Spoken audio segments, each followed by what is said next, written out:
O Brasil é o 10º país mais desigual do mundo, segundo dados divulgados pelo Relatório de Desenvolvimento Humano elaborado pela ONU. Em São Paulo, o mapa da desigualdade divulgado pela rede Nossa São Paulo mostra dados que revelam as contradições sociais que a capital paulista enfrenta. Para falar sobre o assunto, vamos receber o sociólogo e gestor de projetos da rede Nossa São Paulo, Américo Sampaio. Está no ar o Observatório do Terceiro Setor, o olhar da cidadania.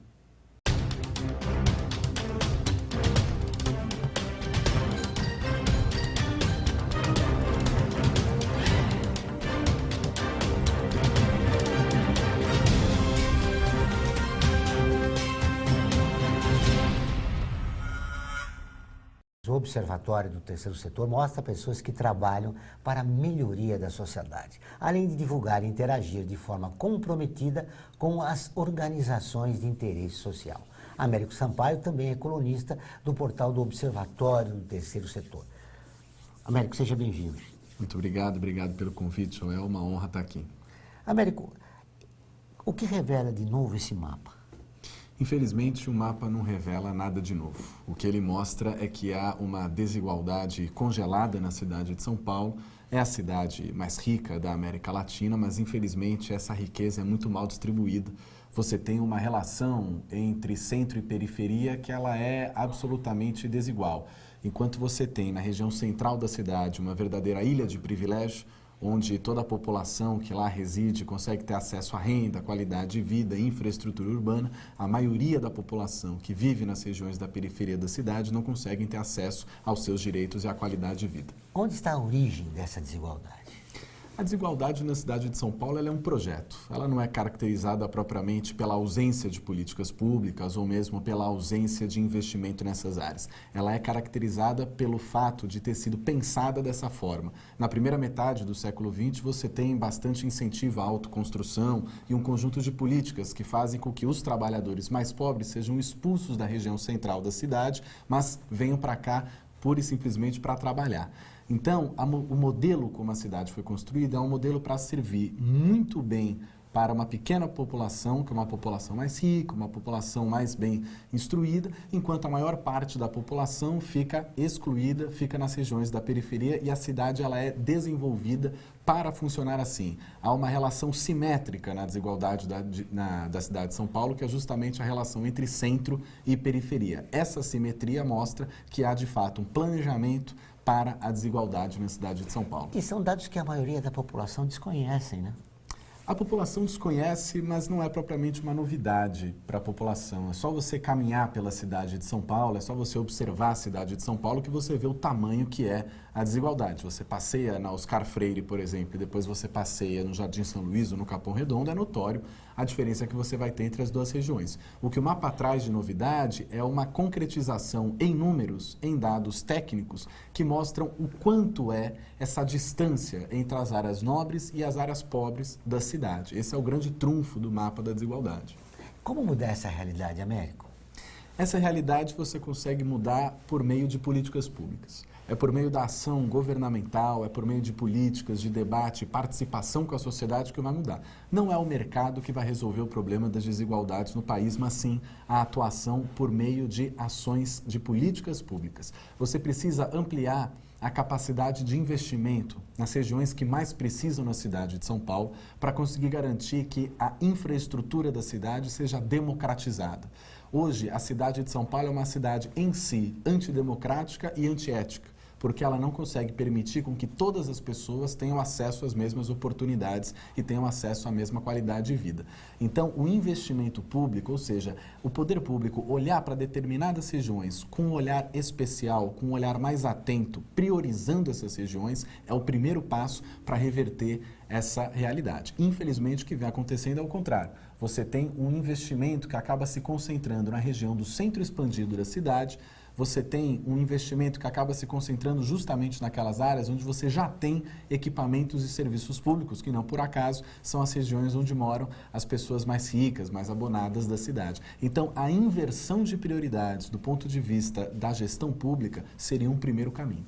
E a população das regiões mais ricas da cidade vive mais, porque tem acesso aos equipamentos públicos e aos projetos do governo. Como mudar esse secretismo, hein, Américo? De que forma nós podemos mudar essa? Esse é um dos dados que o mapa da desigualdade aponta. Então, nós levantamos a idade média ao morrer da população dos 96 distritos da cidade. Quando você olha para o distrito do Jardim Paulista, na região dos Jardins, que é um distrito nobre da cidade de São Paulo, você vai ver que tem um tempo médio de vida nessas regiões, nessa região específica, que está na casa de 80 anos.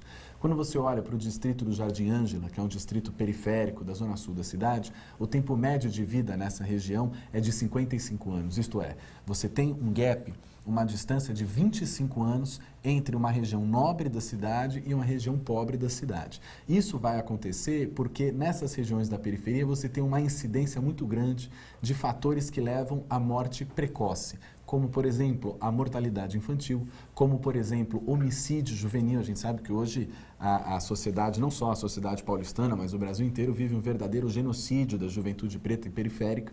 Então, todos esses elementos que levam à morte precoce da população fazem com que o tempo médio de vida nessas regiões seja diminuído.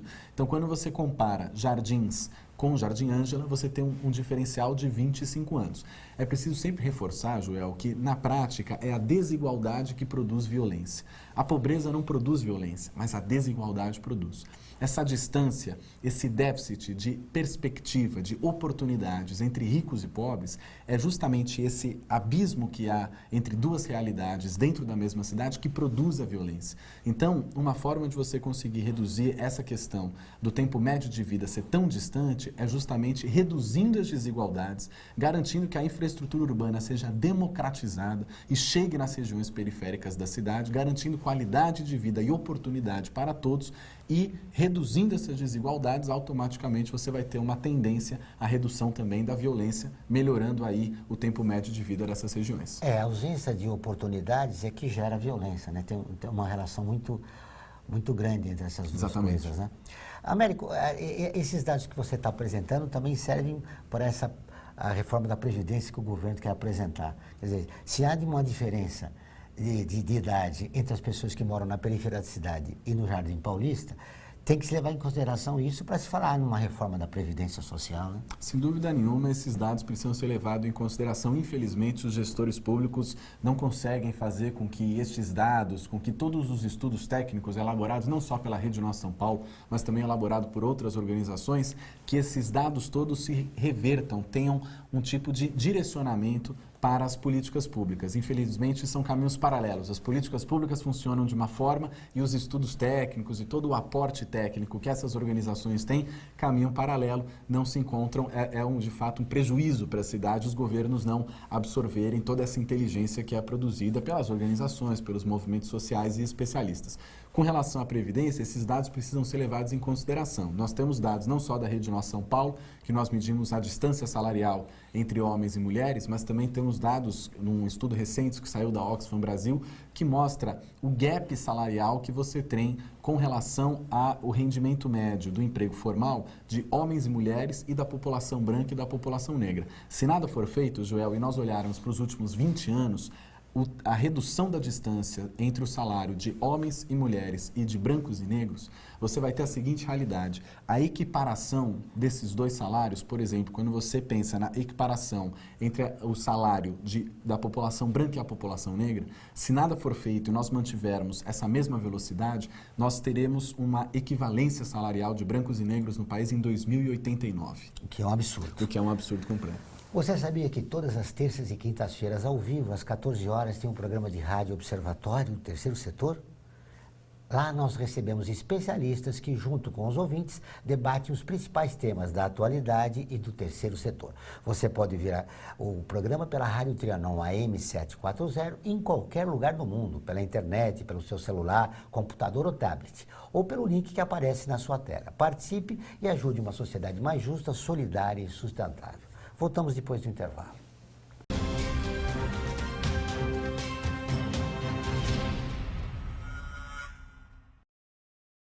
Olá, eu sou Laura Gelbert, da ONU News.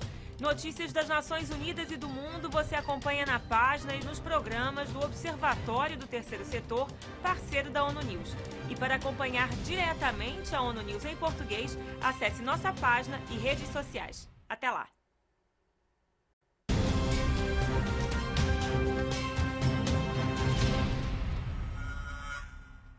Estamos de volta com o Observatório do Terceiro Setor, o Olhar da Cidadania. No nosso canal do YouTube, toda semana tem programa de TV e 3 news inéditos para você assistir aonde e quando quiser. Acesse youtube.com/Observatório Terceiro Setor e clique no ícone inscrever-se. Vale a pena conferir.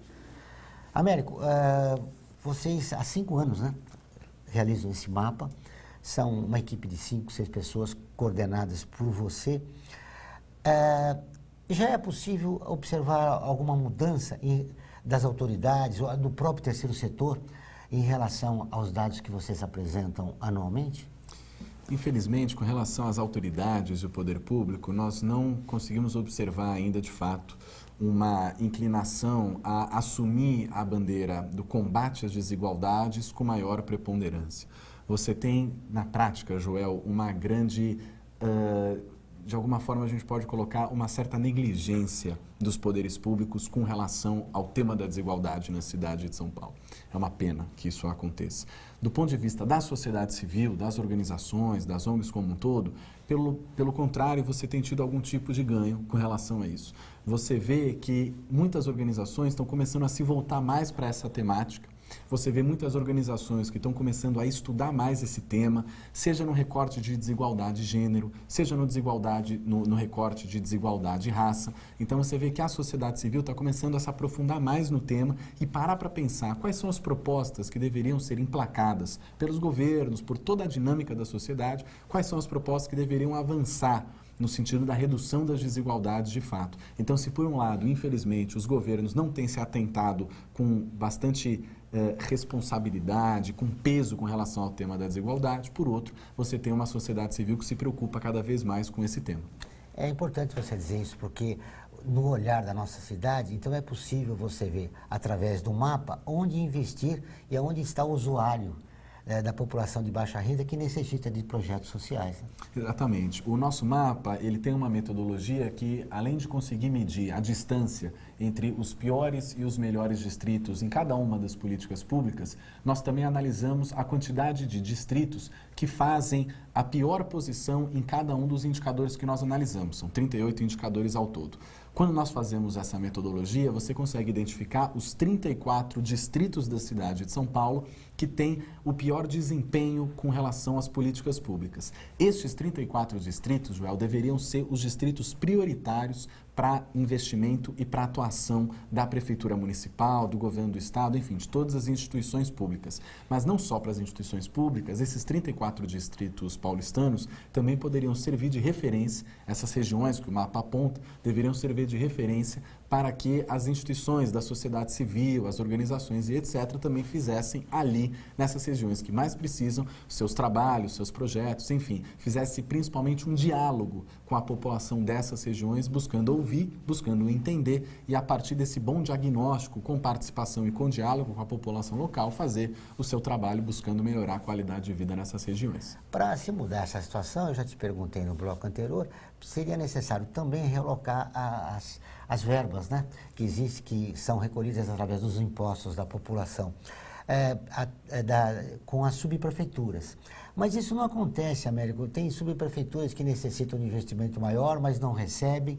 Enfim, essa desorganização através que existe na nossa cidade é que impossibilita que o investimento seja destinado para o lugar certo, né?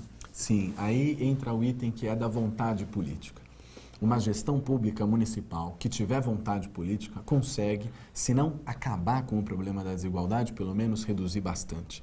Nós temos na cidade de São Paulo 32 subprefeituras que agora foram renomeadas para prefeituras regionais. Essas subprefeituras ou essas prefeituras regionais têm por objetivo fazer uma gestão local das políticas públicas. Porque a cidade de São Paulo é uma cidade com 12 milhões de habitantes, com 1.500 quilômetros quadrados. É inimaginável você achar que uma gestão centralizada, que a caneta de um único secretário vai dar conta de resolver os problemas de uma cidade que também é absolutamente plural e diversa, como é a cidade de São Paulo. De forma que a descentralização da gestão pública, ou seja, levar a gestão para onde mais precisa, levar a capacidade de acompanhamento e participação da gestão pública para essas regiões da periferia, para essas 32 regiões da cidade, não só fazendo isso com as políticas públicas, mas quando você descentraliza a gestão pública, automaticamente você descentraliza recursos públicos e você também descentraliza poder. Então, a descentralização do poder me parece que é um ponto fundamental também para a redução das desigualdades. Se nós tivéssemos na cidade de São Paulo prefeituras regionais que tivessem um poder de fazer gestão de políticas públicas das mais básicas, política de educação, política de saúde, política de assistência social, isso aproximaria o controle social, a participação, a transparência, aproximaria a gestão pública do cidadão, lá na ponta. E não esse modelo que nós temos hoje, onde as prefeituras regionais servem única e exclusivamente para fazer a zeladoria, ou seja, poda de árvore, asfaltamento de rua e etc. Mas as políticas públicas mais básicas, que mais impactam a população, ficam no modelo centralizado. Isso me parece uma grande contradição e um equívoco do ponto de vista da gestão pública municipal. Então, de fato, o fortalecimento das prefeituras regionais, descentralizar a gestão, descentralizar o orçamento e descentralizar o poder, aproximando a população do seu governo, sem dúvida nenhuma, também seria uma forma de reduzir as desigualdades na cidade. Para reduzir essa desigualdade, é necessário também mexer na representação, né, na Câmara Municipal. Por que a maioria da população brasileira, por que a maioria da população de São Paulo não está consciente desta realidade e não consegue mudar isso através da representação? A cidade de São Paulo vive um problema muito sério de coronelismo urbano. Então, cada partido, cada candidato tem verdadeiros currais eleitorais na cidade de São Paulo. A cidade é fatiada com determinadas regiões para que cada um dos vereadores ou dos candidatos a vereador no processo eleitoral, você tem uma região bastante específica, onde naquela região só determinados candidatos vão conseguir fazer campanha e, ao assumir o poder, estes vereadores destinam todas as suas verbas, por exemplo, de gabinete, ou mesmo de emendas parlamentares, ou mesmo da sua comunicação institucional, aponta todas as suas ações do seu mandato para essas regiões. Então, você vai criando um ciclo vicioso. Essa população de determinada região entende que só aquele vereador trabalha pela sua região e, ao contrário, também funciona. Ou seja, o vereador entende que só aquela região que vai votar em você mesmo, né? No seu vereador. Então, isso faz com que você perca um pouco a dinâmica da cidade, do ponto de vista da Câmara de Vereadores, e para o eleitor, isso impede também que o eleitor conheça quais são os candidatos que estão fazendo parte da disputa eleitoral.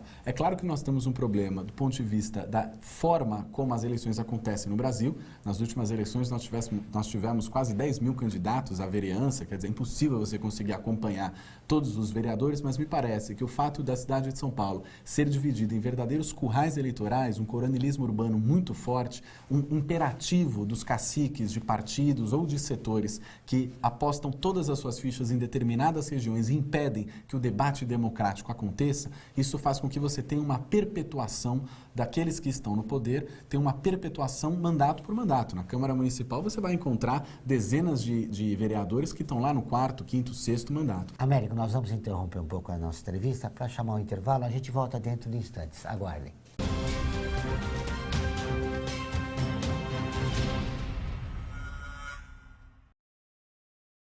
A FUNASP colabora com a USP nas relações entre fundações por meio de fóruns, simpósios, seminários, pesquisas e intercâmbio de informações, além do seu investimento na área social.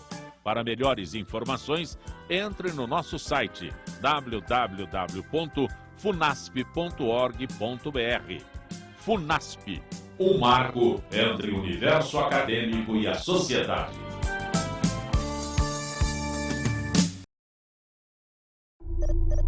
Internacionalizar a economia afeta o seu emprego? Para onde vai o Brasil? Ter opinião sem análise é só repetição. Repetição, repetição, repetição, repetição, repetição, repetição, repetição, repetição. Informação é importante. Análise é fundamental. Le Monde Diplomatique Brasil. Independente e crítico.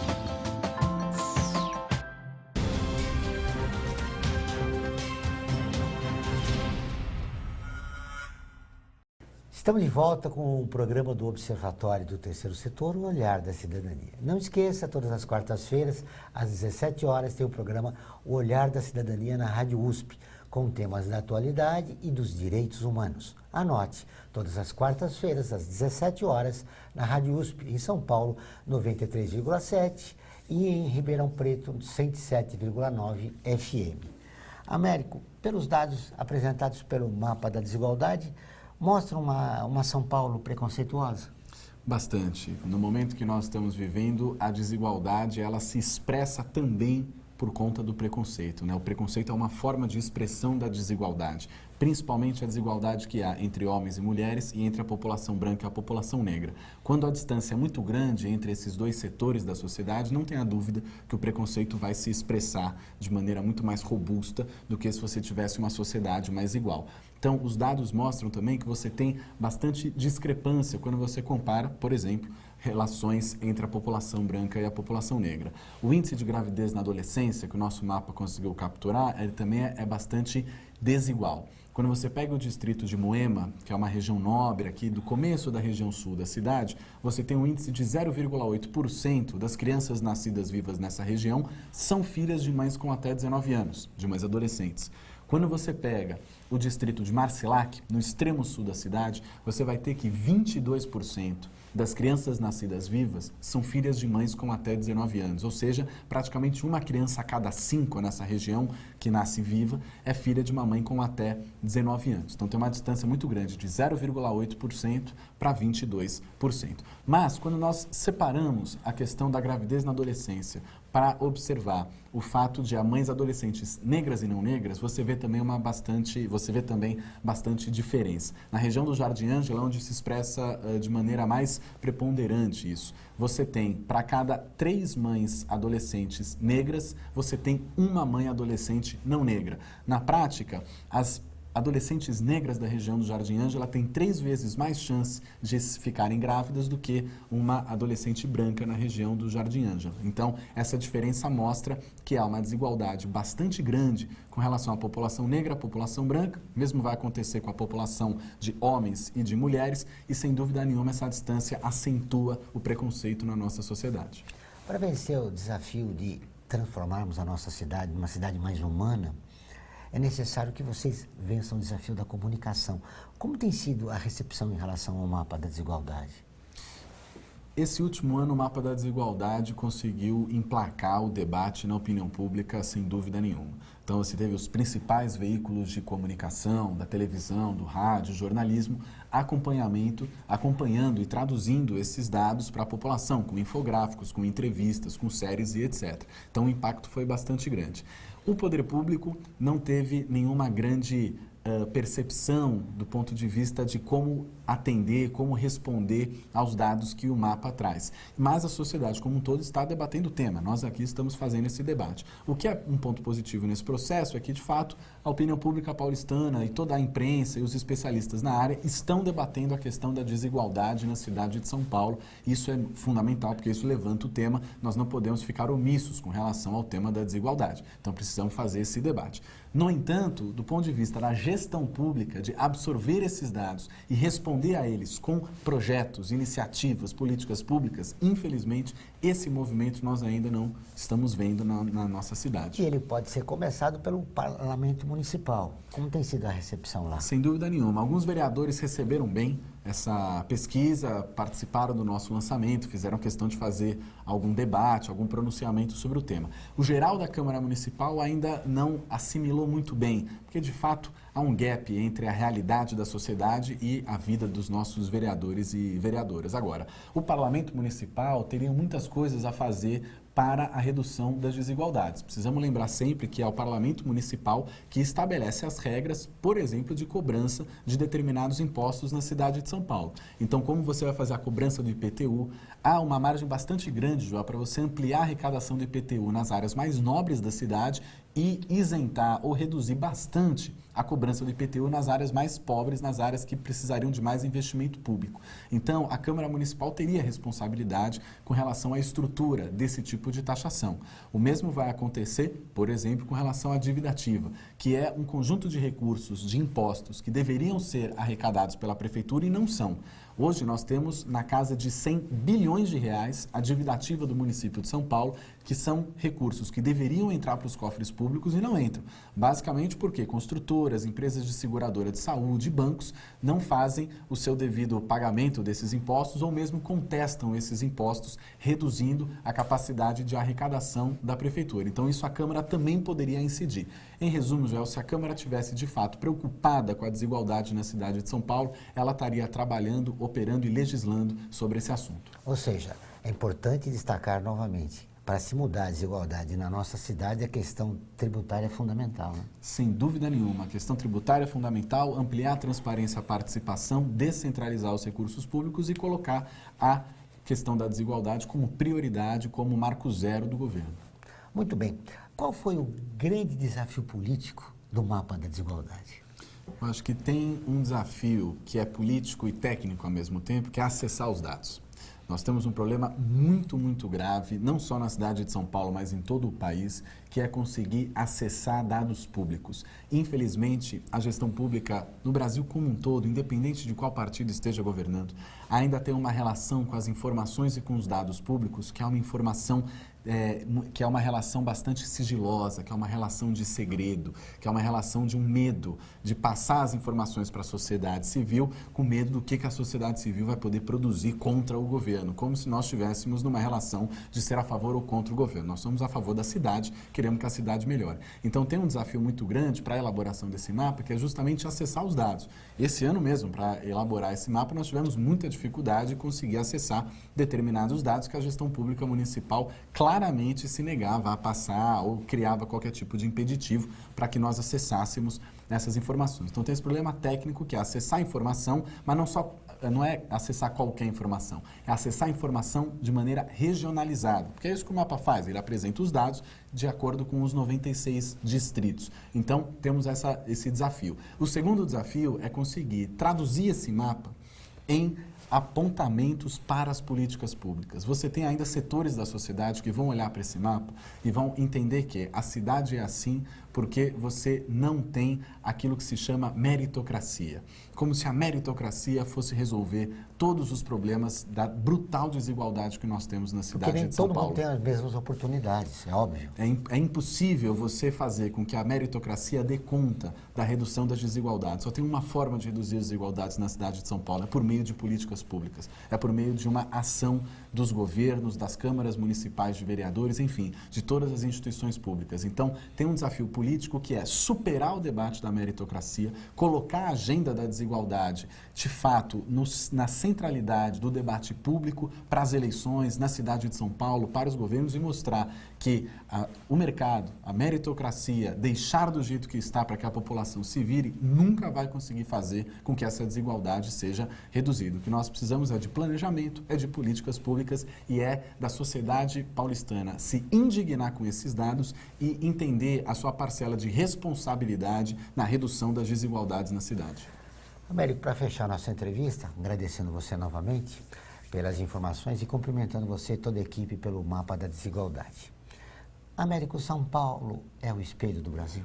Sem dúvida nenhuma. Se nós pegássemos os nossos indicadores, a nossa metodologia e aplicássemos para o Brasil inteiro, nós íamos ver a mesma dinâmica, que é uma dinâmica brutalmente diferente, numa relação centro e periferia, onde a região do sudeste vai ocupar o papel de centro e a região do norte e nordeste vai ocupar o papel de periferia. Então você tem uma capacidade gigantesca de produção de riqueza, mas uma incapacidade igualmente gigantesca de distribuição dessa riqueza. Então, infelizmente, o que o mapa da desigualdade da cidade de São Paulo apresenta é o reflexo do Brasil e é reflexo do nosso sistema político e econômico que produz desigualdade. Em resumo, Joel, a cidade de São Paulo é uma máquina de produzir desigualdade. E você é uma pessoa esperançosa? Como seria 2018?